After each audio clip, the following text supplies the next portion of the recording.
অপেক্ষার পালা শেষ, পর্দায় আসছে ডিজনির অন্যতম জনপ্রিয় অ্যানিমেশন চলচ্চিত্র মোয়ানার অ্যানিমেটেড সিকুয়াল। এর মধ্যে উন্মুক্ত হয়েছে মোয়ানা 2 টিজার।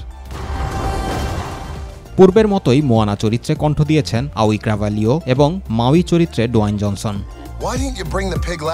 টিজার দেখে ছবিতে কি আছে তা খুব বেশি বোঝা যায়নি, তবে সিকুয়াল যে দারুণ মজার এবং অ্যাকশনে ভরপুর হবে সে ব্যাপারে কোনো সন্দেহ নেই। সমুদ্রে আরেকটি অ্যাডভেঞ্চারের জন্য প্রস্তুত হতে দেখা গেছে মোয়ানাকে।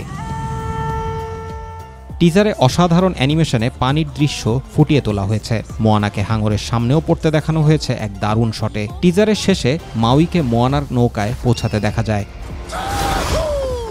সিনেমার চিত্রনাট্য লিখেছেন এবং পরিচালনা করেছেন ডেভিড জি ডেরিক জুনিয়র। এটি প্রথমে টেলিভিশন সিরিজ হিসেবে নির্মাণ করা হলেও পরে আরও কিছু কাজ করে এটাকে থিয়েট্রিক্যাল সিকুয়াল হিসেবে মুক্তি দেওয়া হচ্ছে। ছবিটি মুক্তি পাবে 29 নভেম্বর।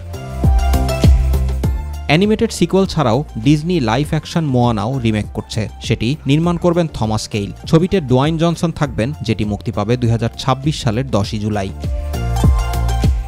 2016 সালে মুক্তি পায় অ্যানিমেটেড চলচ্চিত্র মোয়ানা। সিনেমাটি পরিচালনা করেছিলেন রন ক্লেমেন্টস এবং জন মুস্কার। পলিনেশিয়ার এক গ্রাম প্রধানের তীব্র ইচ্ছাশক্তির অধিকারী মেয়ে মোয়ানাকে কেন্দ্র করে নির্মিত চলচ্চিত্রটি এর পৌরাণিক দেবীর হৃদয় পুনরুদ্ধারের জন্য মহাসাগর তাকে নির্বাচন করে।